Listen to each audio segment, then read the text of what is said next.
Okay, Boker Tov. Good morning, everyone. The month of Sivan is sponsored by Dalia Orlev in love memory of her sister, Chana Bat Shmuel Halevi and Sarah. Mary Milosi Sassen, Leili Nishmas, Miriam's Abba, whose Yortzeit is today, I believe. Pinchas Menachem ben Avram David. Ira Brown, in honor of his 50th birthday. The week is sponsored by Chana Sarah in memory of Reb David. Oliver Shalom, Esther and Shalom Parnas, gratitude to Hashem Parnas' family's birthdays this week. And Eva and Josh Goncher in honor of their 20th wedding anniversary. And also we're doing L'choved, Ariel Saba, what's his name?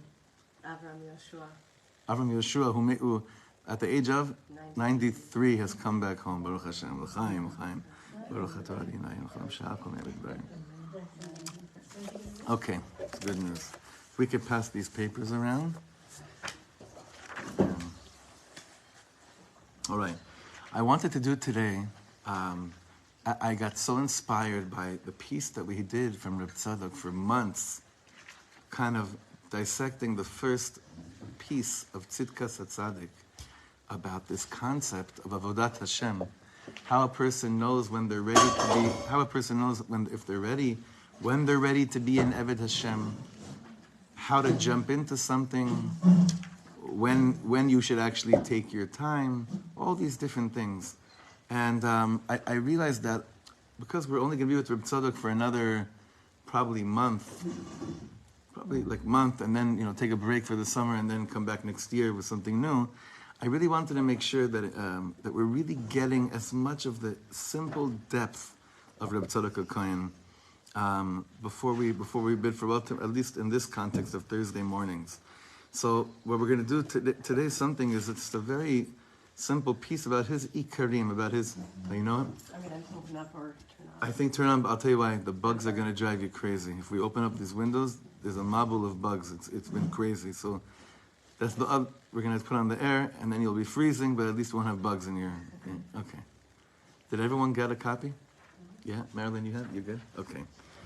So I want us to really feel, like my kavanah with each of these tzaddikim we're learning, is that we really feel a kesher nafshi with them. Is that we really could sense and say, Reb Tzadok HaKohen. When someone says their name in the future, it's not just, I know he lived in so-and-so time, or the Talmud of so-and-so. That's also important. But a kesher nafshi, that I could say, Reb Tzadok, he mamish changed my life. He really pierced my heart. He really did something to me. He really changed something inside of me. He really opened my heart. And that's why this piece today is just a very simple, I'm telling you, you're going to see, it's Dvarim Shavim L'chol Nefesh. Very, the pieces we've done this year, some of them have been so high, complicated at times, like I told you in the beginning of the year. He's about lumdus, he's about like real deep learning. Today I kind of try to bring this down as much as possible in order for us to really just feel the access and the closeness to who he was and what his Torah was all about. So when you want to go to a tzaddik and really get into their kishkas, you go to the way they spoke about davening, how they felt about tefillah. And as you see in the beginning, look at the beginning over here. Betfilah, Reb Tzadok says, hu העיקר, החשק והרצון להתפלל ולהתחנן. That real davening is all about how much of a passion and a drive do I have to daven and to beg Hashem Yisbarach.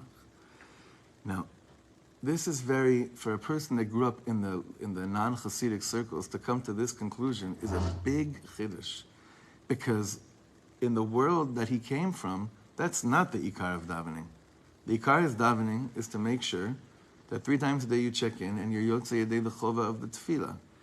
Reb Tzadok is saying over here that the ikar of tefillah, the ikar is cheshek v'ratzon להתפלל ולהתחנן. So for some of us that just came out of Shacharis, this is a big cheshbon nefesh. Because I have to ask myself and say, okay, I just came out of a Shacharit. If I was passionate in a certain area during the tefillah right now, I should be able to remember and detect it now at 9:15 when davening was just a few minutes ago. I should be able to detect it, nachon? Like I should be able to say, that bracha, that tefillah, that I should be able to say, passion point, So Reb Tzadok is saying, like, the ikar of what davening is all about is did you come out at a certain point that you had passion during your davening? But he's saying even something more than that. Do you ever look forward to davening? Kheshek v'ratzon lehitpalel means, is there ever a moment in your day, in your week, besides Friday afternoon, okay, besides Friday afternoon, that you could say, Ayom achshav yesh li kheshek להתפלל. And he says, the more that you, whatever is considered to be working on yourself, the meter for that would be, איפה יש לי חשק להתפלל?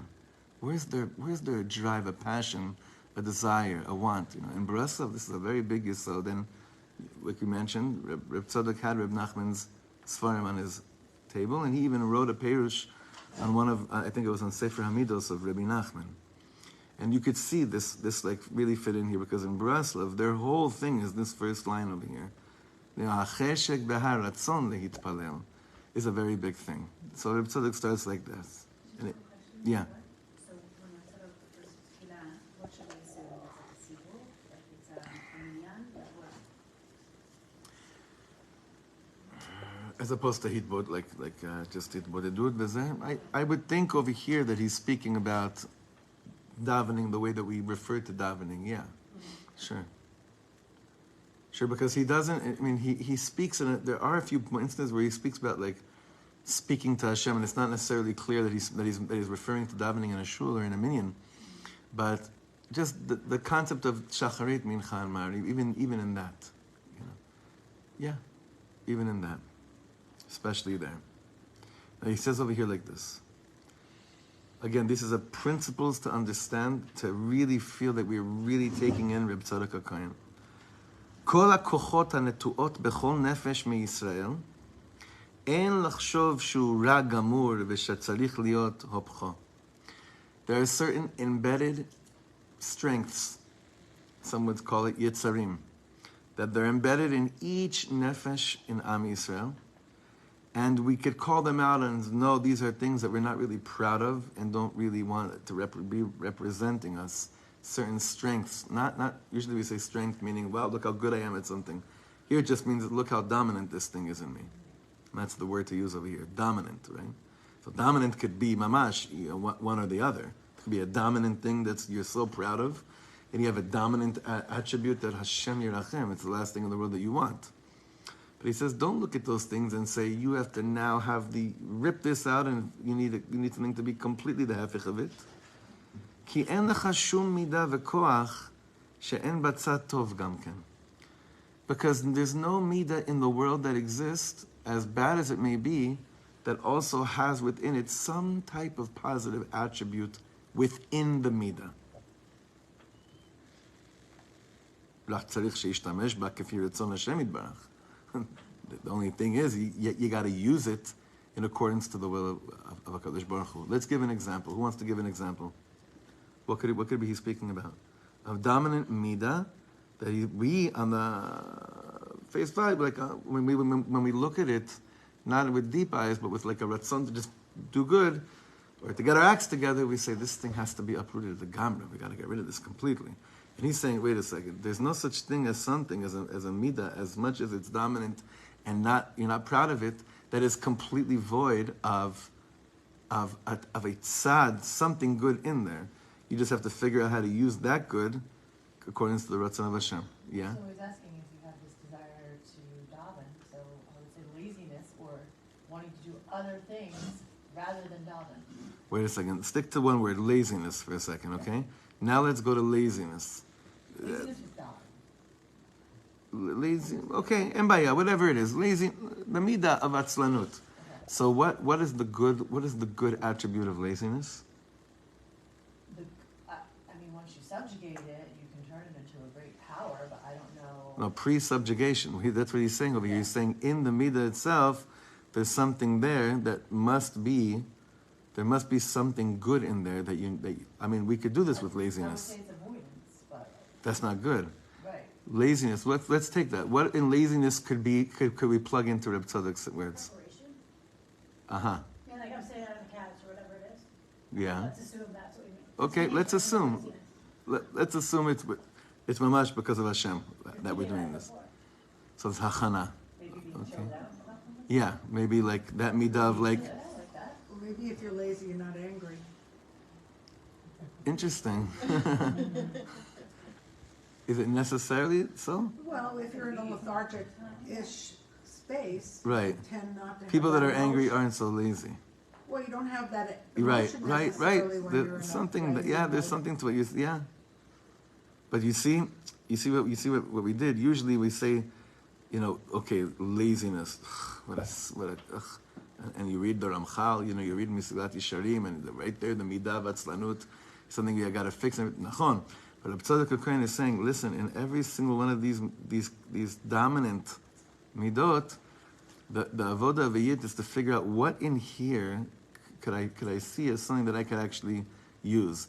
Now, again, people have written extensively on Rav Tzadok's psychoanalysis of the modern Jew of then meaning the 19th century.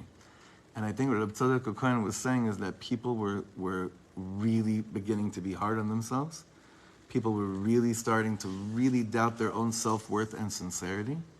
And perhaps Rav Tzadok is trying to say to us, listen, don't kill yourselves. These are midot that each of us have. If it's there, let's see what could be done with it in a manner that can be used for avodat Hashem. So let's say like this. I dissect what we just did right now. I take that laziness, I plug in what we said over here right now. Now, how do I use all that for Ratzon Hashem? So do I still stay kicking back next morning shachar and say, wow, I'm so into just preparing and chill and I'm not angry so davening can wait? No, meaning I acknowledge those midot as important midot, right? I acknowledge these things as important things at the right time. Bidiyuk. I got to extract it and acknowledge it as good things for the right time. Kefi Ratzon Hashem. Nachon. Laziness could also give an opening for other people to do the mitzvot or their misima. Interesting. In a family situation. Yafeh.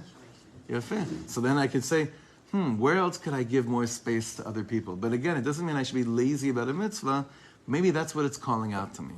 Okay, that was a good, I'm sure you had no idea we were going there with what you said. That's very helpful when you use that preparation thing. Right. What's another one? This is good, Lemaisa stuff. What could be another tchuna that it's a dominant koyach in our psyche, in our daily lives, that we would rather not have at all, and yet it's there? Distraction. Anger, jealous. Okay, that's. I want to go there because because Chazal tell us this takes us out of the world. Akina, That's all Mr. yeah, akina, tava, v'akavod motzi'im et ha'adam min ha'olam. Okay, jealousy. Hashem, and bemet, we should all be zochet to really fix this one in its shoresh, in its root. Life is so much better. Not that I'm speaking from personal. I'm not here to say, listen, let me tell you, when you rip out jealousy from your heart, it's really so much better. But when you have moments like that, it really is so much better. Like when you're happy for others or for things that possibly could have happened to you. And you're able to really, not just force yourself saying, I'm so happy for them. But really that inside, really you're like, wow, mama, right?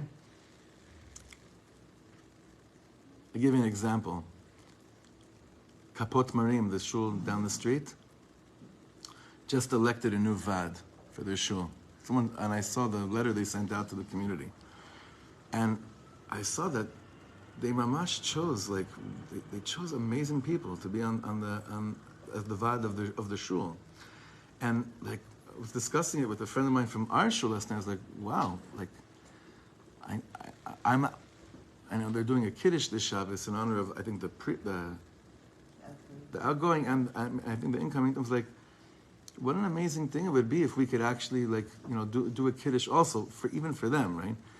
Like when you're able to really be happy for someone else like that, I don't know, life looks different. It's like you experience life very differently. So I tasted it a little bit last night with a friend of mine, and it was just a special moment. But now let's go to when we're not able to do that so fast, okay? Which is unfortunately most of the time, right? So kina, jealousy. Yeah, let's find now. Now I have to be clear. We're not talking about kinat sofrim, because that's easy. That's too easy. Kinat sofrim means envy for righteousness and holiness that they see in someone else. That's easy. That's too easy of an avodah over here. We're going to win. It's like it's just murder. Sorry, Shoshana. It's too easy. The other way was too easy. Let's go to kina. Okay, jealousy. Huh? Okay, that's good. That's good. To what? To beat the person up? Or? No, I know. Right. What else? What could it do? This is very good. What else could it do? Huh? It could inspire you. It could inspire you, yeah. Motivate and inspiration. What else? Like if you ask yourself the question like why, I feel that's always helpful. It's like why, like what quality, what is it about this person or what they're doing that I'm jealous of? And then once you figure that out, then you're like, oh, okay, so planning a pretty bat mitzvah. Right. Or I don't know, I'm trying to think. So how do you no, like think of that quality. What is that thing that I'm jealous of? And figure out, okay, so it turns out I do love pretty things. Or, wow, okay, I love beautiful things. What can I do with that? Like, That's good. Now let's do about envy with people. Let's kina, right? Well, let's do with money. Okay, I'm jealous of that person's money. So now, how would you do that with that? No, I do like money. No, that's not. But I don't want to be that person that likes money, right? So it works in certain instances, right? Now, you hear what I'm saying? Yeah, but is it the actual money? Then you're not happy with what you have. You're thinking, like, you're saying, Hashem, you didn't give me what I needed. The taiva of money. There's nothing wrong. Everyone should like to take care of their families. I'm talking about that jealousy, that lust that it brings with it. I mean, an easier example would be, which I want to get back to with how you presented it, would be, for many of you, you don't remember this, or maybe you do, it's just in the past, is looking for a zivug. So, were you ever jealous when you found out that person had got that person? So, let's go over there, if you could rewind a few years and remember what that's like, right? So, oh, I'm so happy that I also want, there it could actually work. I'm so happy that I actually want a person of that caliber, for instance, right? So actually that could work there, right?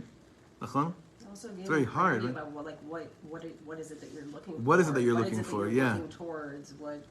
So it becomes less about the person itself that you're having jealousy over, and more, what is it that I'm looking for my life? I think it opens also new pathways to all your other bad midot.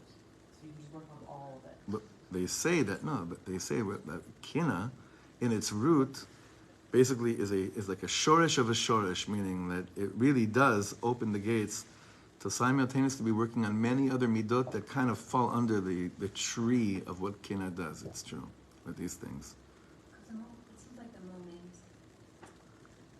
meaning the moment you take notice of these qualities that you don't like about yourself, and you ask yourself, what am I learning about myself? And it really does take away. So Right. if it doesn't take away the jealousy, let's say, it becomes more about you and less about them. Right. And so then you remove the person from it, and you're just like, wow, okay, so I really do want my beautiful, amazing, I really do want to get married. You know what I mean? Right? If you're able to remove, if you're able to extract it and remove the person behind the Ratzon. Gives you clarity. It could. I think that's what Tzadok is saying, is that dafka, the things that we would love to just get rid of, he's saying, stop one second, wait one second. This could actually provide you with clarity about your Ratzon, about what you actually want in life. But the Yetzer, which clothes itself as the Yetzer Tov, comes and tells you, come and uproot this and change it immediately. Saying, but wait a second, this is an opportunity to actually figure out a lot of things about yourself. Don't knock it off right away. Okay, that's what Tzadok is saying. And again, we have to go to the times, the context of his times. It must be that he was around people that were very much under the impression that religious observance or whatever it meant to become holier meant taking certain qualities and completely uprooting them or trying to flip them over completely, suppressing it to the core to a level that you can't do anything with it because it's gone, imchak, right? Yeah. I think the difference, like between jealousy and envy is the word fargin.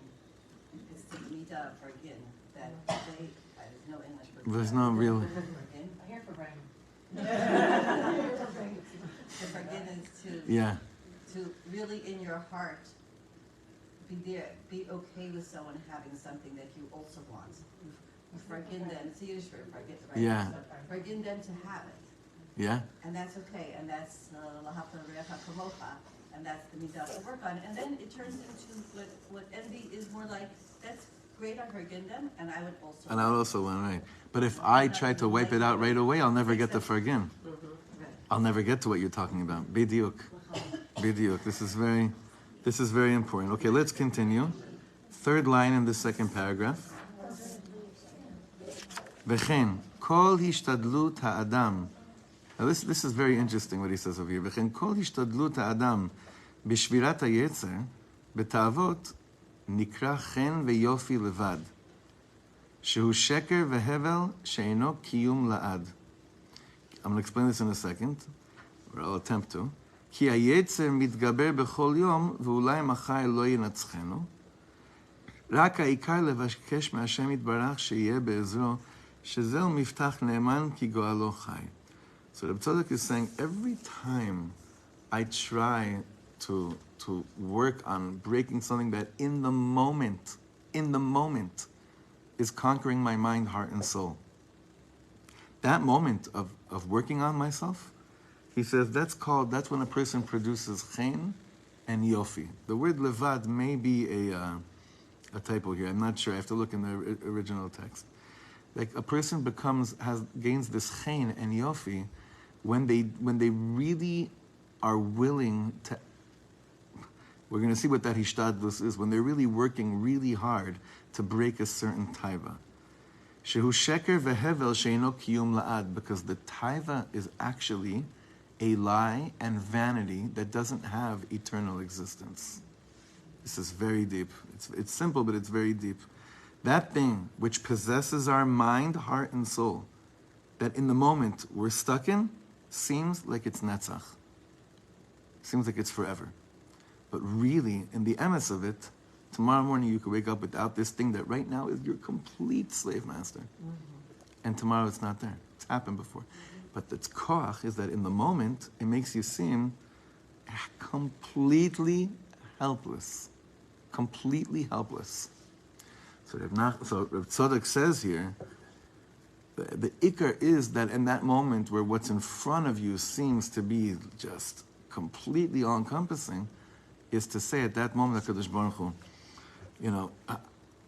I'm working, but I know I just need you to help me get through this moment of this illusion. Now, if you could remember that while you're struggling with a taiva that feels like it's netzach, to remember that it's an illusion, it is an amazing, amazing, amazing victory. When a person remembers that, and they're working on breaking their taiva in those moments, Reb Tzadok says, chen and yofi adorn a person. It's a tremendous victory. It's a triumphant victory to be able to do this. I keep on going back to his songs because I just know so many of the lyrics, but Eviatar Banai has a song about sobriety. It's about the 12-step program, actually. It's called Machur, which means addicted.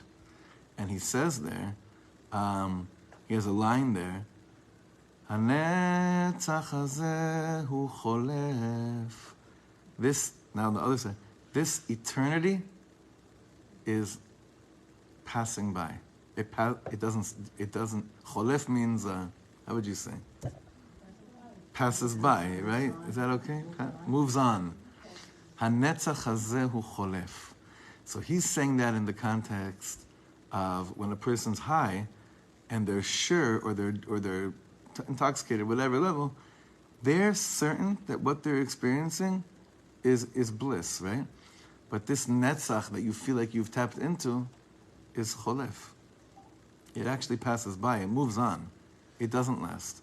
That's how addiction happens, that you have to keep on getting back to something that you're under the impression that it's eternity. So Reb Tzadok says the Yitzhara works through the same tactics. The taivas work through the same things. While you're in it, you can't remember that there was ever anything besides this. But if you could remember that what you're trapped into is a sheker and hevel, Reb Tzadok says, it's actually vanity, it's not even real, then he says, Shezeo miftach ne'eman, this is the most promising, trustworthy way of going about life. He said, at that moment, calling it out and say, Hashem, if this is really an illusion, then just help me get out of it right now. Like I could figure out many more tactics, but every avenue I choose, every alleyway I peek through, it's right there. So if it's vanity, let's call it out together and just help me get through it. Now, when you do that, Rav Tzadok says, "Chain and Yofi." Well, that's the whole point of Hashem giving us these to elevate them and to realize them. He gave it to us to elevate them. He gave it to us in order to ask Him, "Come and help me." Exactly. That's the whole thing. That's what Rav Tzadok says. Don't throw away these nisyonos. Don't try to completely flip it over, and you're going to miss out on the whole purpose.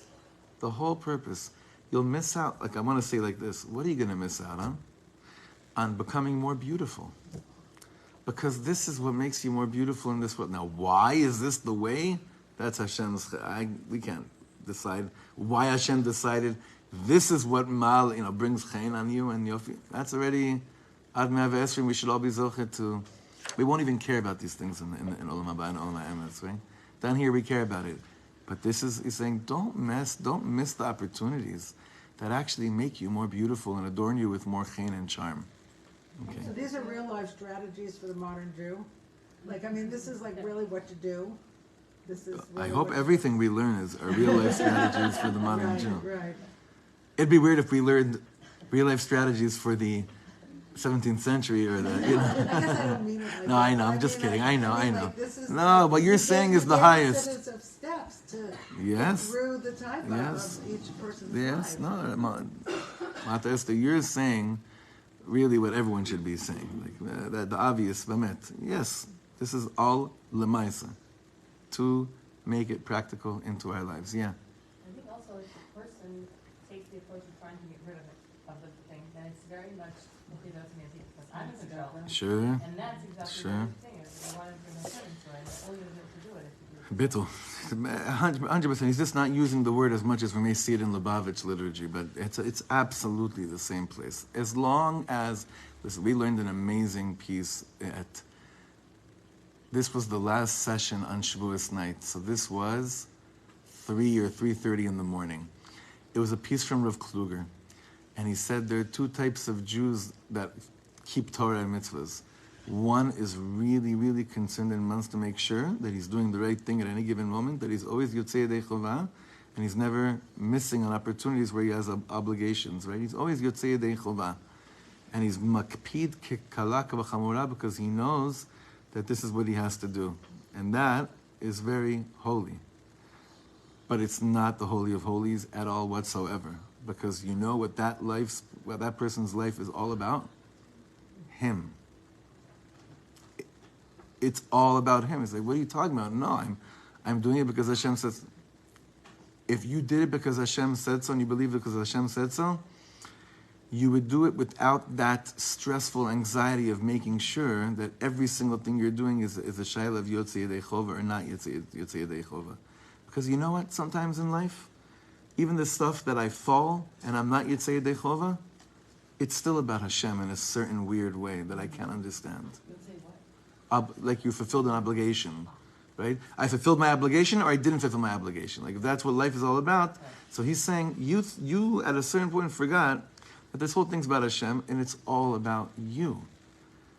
The other person that's keeping Torah and mitzvahs, he's just as makpid that he's yotzei yedei chovah, Rav Kluger says. But when you ask him, put the spotlight on the pulse of your relationship with Hashem, that's not the spotlight at all whatsoever. It's just a means to get to the pulse of it. Reb Tzadok is telling us the same thing over here. Okay. Now let's go. What about a person that doesn't have this passion? He's not. You have to have a lot of passion to really do what he said up until now. He says, what about a person that doesn't have passion? They're not feeling it. I asked, I was very inspired by, I was at a bar mitzvah this past Shabbos.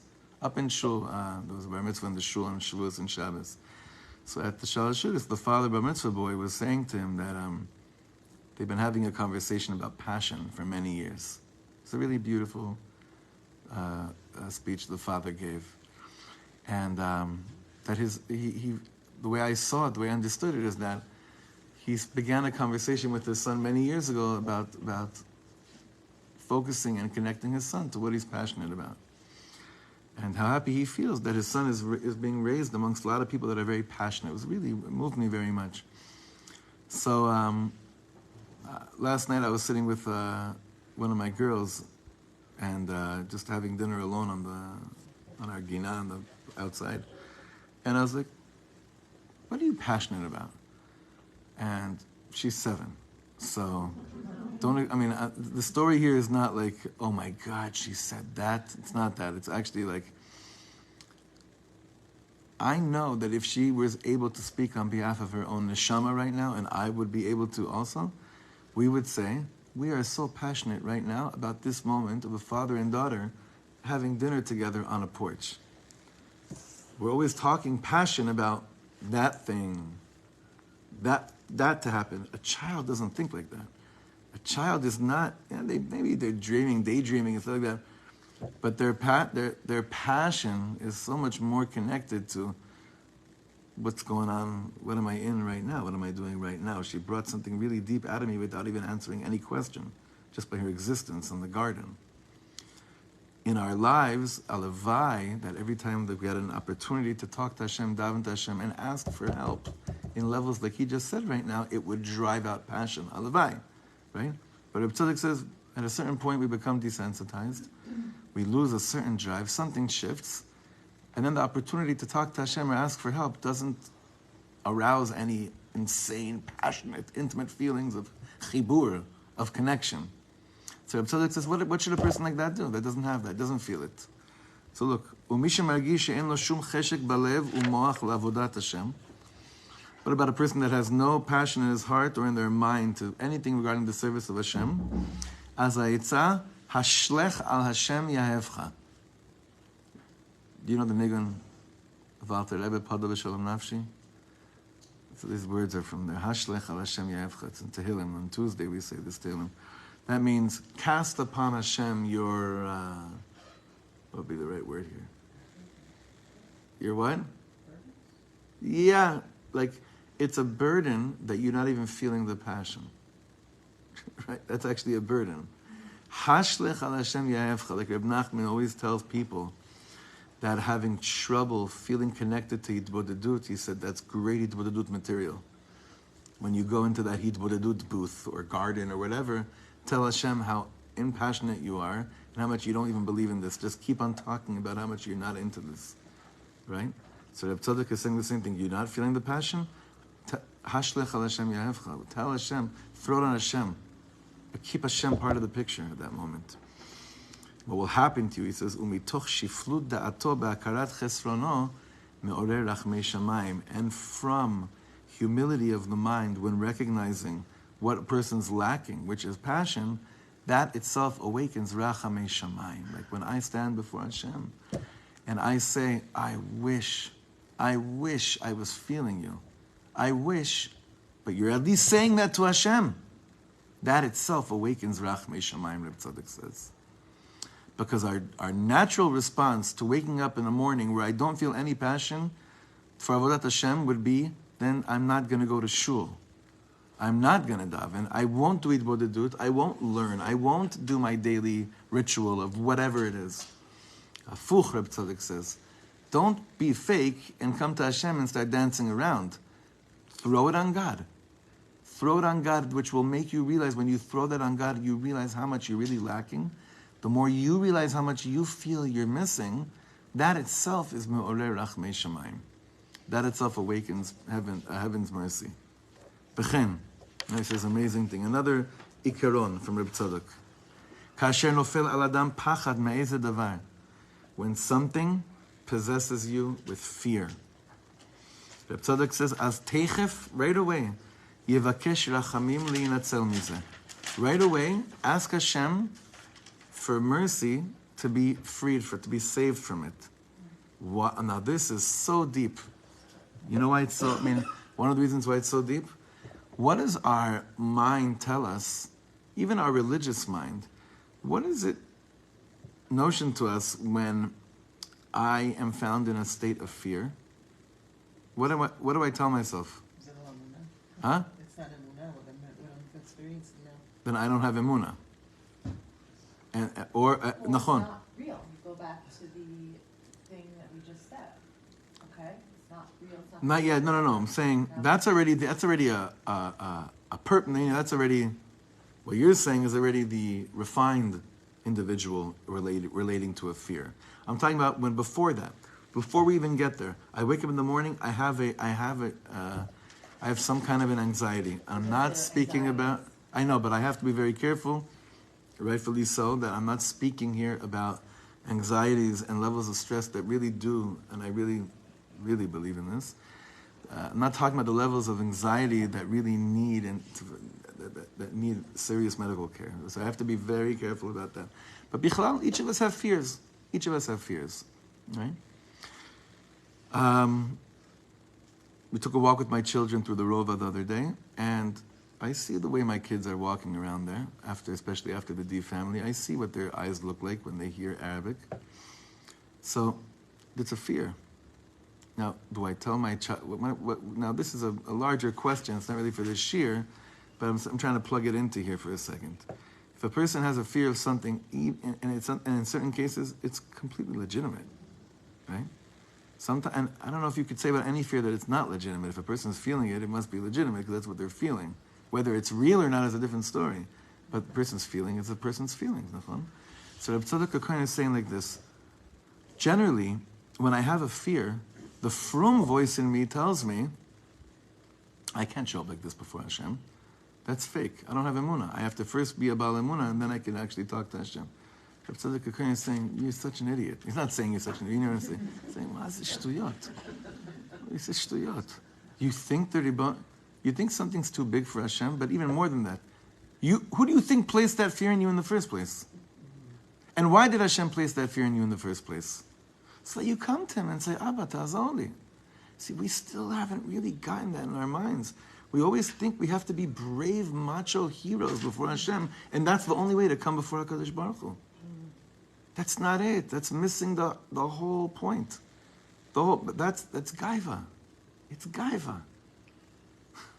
It is. It's gaiva. If I think I always have to come to Hashem as the one that knows and to show Him that I know how to do everything, and that I know how to battle every fear, and that I've conquered every fear, what kind of relationship is that with HaKadosh Baruch Hu, with the Master of Creation? That's the relationship maybe with the Prime Minister, or a general in the army. Yeah, a Ramatkal. It's not a relationship with the Master of the world. The Master of the world is something else, something completely different. So Rav Tzadok is saying, what is preventing you from coming to Hashem and saying, save me from this right now? Look into it. You'll find out a lot about yourself. So he continues. כי לכך עוררו מן השמיים בפחד זה, כשהקדוש ברוך הוא רוצה להיטיב לאדם. Rav Tzadok says, this is how you were woken up. They're waking you up from Shamayim with such a fear like this, because the Kadosh Baruch Hu wants to do good for you. ורוצה רק שיתפלל האדם על הדבר. Hashem wants you to daven over something. אז מזמין לפניו צער או פחד מעין דבר זה. So because Hashem is longing for your tefillah over a certain something, Hashem sends you a certain something. Exactly like this. The P.S. Etzner writes, before the war, not in Eish Kodesh. I think it's actually in Chovas Talmidim, but I'm not sure. He says, do you know what happens to you when a tzara is thrown your way? It's Hashem saying, I miss you. I haven't heard from you in a while. Here, what he's saying is, when you are stricken with a certain fear, any type of fear that is in the realm of what we said before, right? What the ego says is, God can't see me in this state of mind. That's what the ego says. God can't see me like this. Hashem shouldn't see me like this. I mean, for even just as bad as when you say, I can't see myself like this. Right? I can't see myself like this. That's all ego. I can't see myself like this. This is you. Who are you? What do you mean I can't see myself like this? It's kind of, if you say it's like, this is stupid, and it's not reality, like you're kind of just dismissing it. But Yeah. like this, if this is your foxhole, you're going to say, This, this is no your atheist, this is- right? You should Right. put it where it's supposed to be. Right? Not minimize it, otherwise you're going to miss that.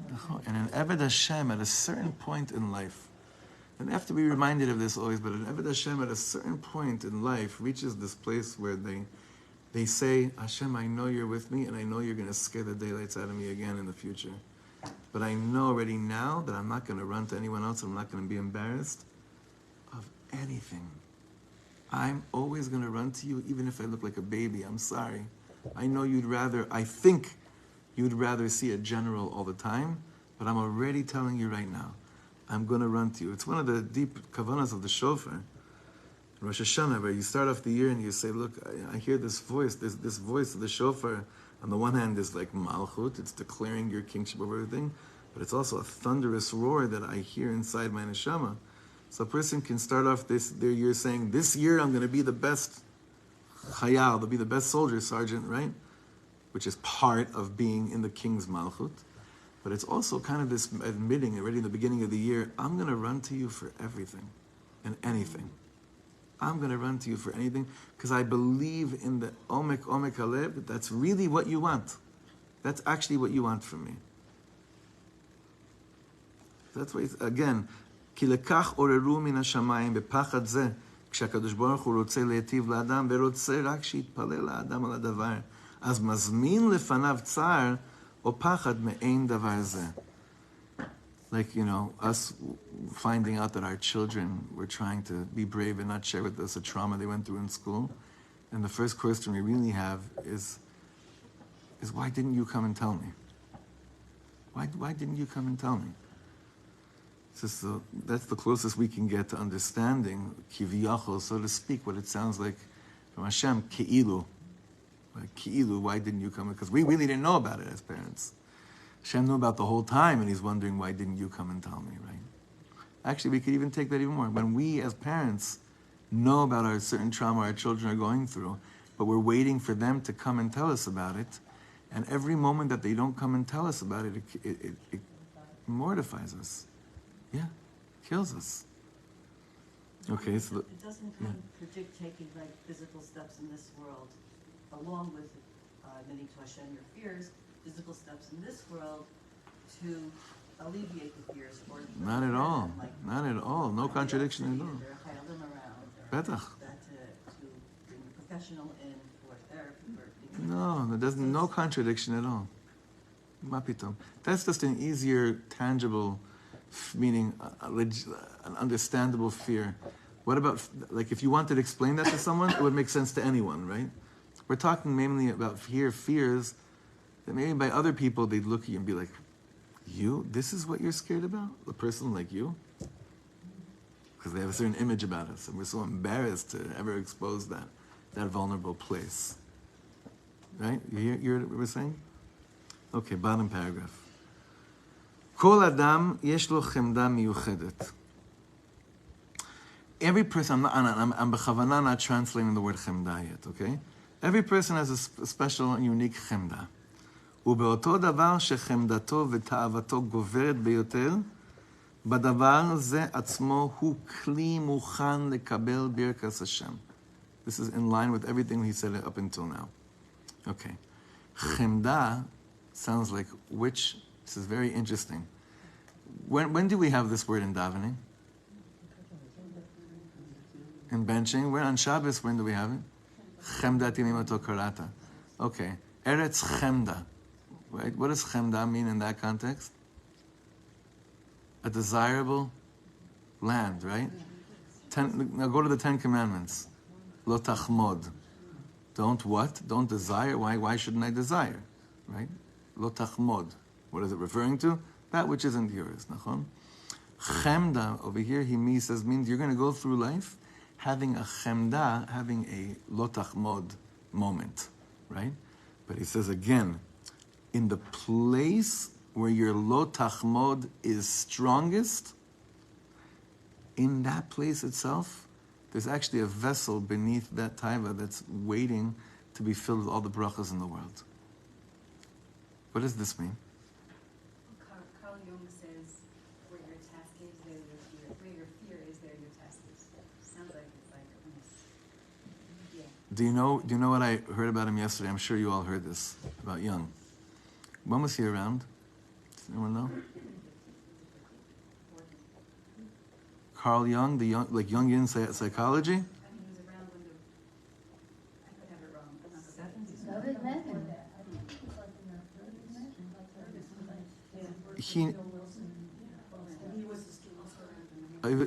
the I heard of it recently, that he wrote towards the end of his life that he came to the conclusion that everything that he ever came to, there was someone that came to it before him, right? And he was referring to the Maggid of Mizrich taking all the Torahs of the Baal Shem Tov. That's what I heard yesterday. Namash. Yeah, because this line that he just said that you're saying from Jung is really the Baal Shem Tov had said almost the same exact similar thing. How does a person know what their tikkun is? How does a person know what their actual tikkun is, right? It's hardest for them. It's that thing that they have the most chemda for. That's what Reb Tzadok Kohen is saying over here. But here, I feel like the language Reb Tzadok uses is very helpful. Because again, Reb Tzadok says, "Badavar ze atzmo," in this exact thing, there is a kli muchan lekabel birkat Hashem. Do you know how happy you should be that you have passion in this world? Do you know how happy you should be that you have desires that you even have a drive? That's a sign of life. The other side grabbed onto it when it pulls you to a place of things that aren't yours. Money, kavod, of course, spouses. But he says there's a kli there. It's called ratzon. It's called a drive. It's there. And when you can lenakotato and direct it to the right place, especially the thing that is most driving you crazy, that place is an empty reservoir that's completely open, waiting to be filled with the bracha of Hashem inside it. In that place itself. In that taiva itself. Im yashuv el Hashem bechol libo. Hainu le'akir shechemda zo hanetto'a bo me'Hashem yitbarach hu. So how do you begin to fill it with the bracha? Is that if you stop first and say, yeah, where did I even get this drive from? Where did I even get this racon? Now what happens to us usually? Ego. We think we created the lust. We think it's because something bad that we did. We always go back to this. It's like even the ego also works like as a destructive manner consciously too. It's like, it's me that did this. I created. I went and did those things. I went and looked at those things. I went after those things. Me. I did it. So therefore it's me and before I could start a godly relationship. If Tzadok says here, he says, wait a second. The beginning is recognizing Shleakir shechemda zo hanetto'a bo me'Hashem yitbarach hu. Who placed it in you? Who placed it in you? And most people are petrified to align the two. Why? Say that God is Ki'ilu, evil. because then you say God is evil, right? Some people they're petrified of doing what Reb Tzadok says at the last line over here, saying, I have to recognize this chemda came from Hashem. You're also like displacing your own responsibility. And you're like, No. oh, it's Right. But I want to go deeper even, and just stick with me for a second. Why is a person petrified of identifying God behind the placer of this chemda inside of me? Because then you have to access God in order to fix it. Which is the most petrifying thing in the world, because I actually have to take my concept of Hashem, which was so cute, and put it in a box and so frum, and I have to completely dismantle it. And I have to completely rebuild it again from scratch. What? Hashem is not just everything is perfect and man messed up and now we try to get things better. Hashem is a God that created the heavens and the earth, and He created this beautiful, beautiful world for 6 days, and then everything was perfect. Hashem also created a snake. Adam and Eve did not create the snake. Hashem created the snake. Hashem placed the snake in the Garden of Eden, not Adam or Chava. Hashem places a snake in our lives, not us. It's not us. For our minds to wrap ourselves around that concept, it really forces us to a lot of maturity, a lot of spiritual maturity. It's a completely different world than the one we're operating with on a daily basis of, if I'm just good, everything will work out for me. Which most people are under. This is it's kind of, I don't know, it's kind of just the way it's been. But the moment that I realized Hashem placed the snake, the moment I realized the chemda was placed by Hashem in me, right? Even the kina that I'm stricken with, right? Then the games begin. Then I'm able to see, wow, there may be so much more light and such a deeper connection to HaKadosh Baruch Hu, hopefully, as a result of me acknowledging that this came from Hashem in the first place. So Rav Tzadok is kind of saying, don't dismiss it. Don't dismiss these things. Those things that irk you the most, probably there you'll have the greatest godly revelation if you could just start by acknowledging this came from Hashem, there's got to be something much bigger here. I'm throwing it all on you, HaKadosh Baruch Hu, and I'm not hiding. I'm in this for the long run. I'm sticking with you in the long run. So in this short piece, what we're seeing over here is Rav Tzadok is basically saying, you know what always works? What will always work, always, like a guaranteed like success story. Exactly how, we don't know, but the guaranteed moment of a place of success in a yid's life is never hiding, is always staying in the picture, always, no matter what, even when you're most embarrassed about it. Oh, especially, actually, I think especially when you're most embarrassed about it, because how did Adam and Eve react to when they realized they sinned? The first thing they did was embarrassment. They started to hide. So the tikkun really is like, if they would have stopped for a second and said, wait a second, Hashem put the snake in here in the first place, so it's not what I did. They hid because they thought to themselves, look what we did. Right? Only me. I did this. I messed it up. And Rav Tzadok just keeping us in the ring. But with like a lot of bitachon that is the way. This is the way to really be an Eved Hashem in this world. Jenny, you had your hand up? I think I answered the question. Okay. Adina? Could you help me understand the difference between, I'm sorry, I just can't hear you. could you help me understand the difference between like putting the blame on Hashem, saying Hashem, you put it here, and there's something there that I need to do? What the difference is? There's no difference. From you to you. Yeah. Mimcha elecha. There's no, it's not a contradiction. Choosing to be an active partner with Hashem. Yeah. But as opposed to, the only difference would be, I did this, you did nothing, Hashem, it's all me. Then what that basically is like, Hashem is like saying, you really think that I'm not part, like you really think this whole purpose of creating the world in you was just for you to come to these conclusions on your own and learn things up on your own? The whole inyan is shutafut, is partnership. Did anyone else have a question I missed? Listen, I told you it's not hard what we learned, it's deep. It's deep. It's deep stuff. This is very chazak stuff, because like I said in the beginning of Shir, we only have a few more weeks left with Rav Tzadok.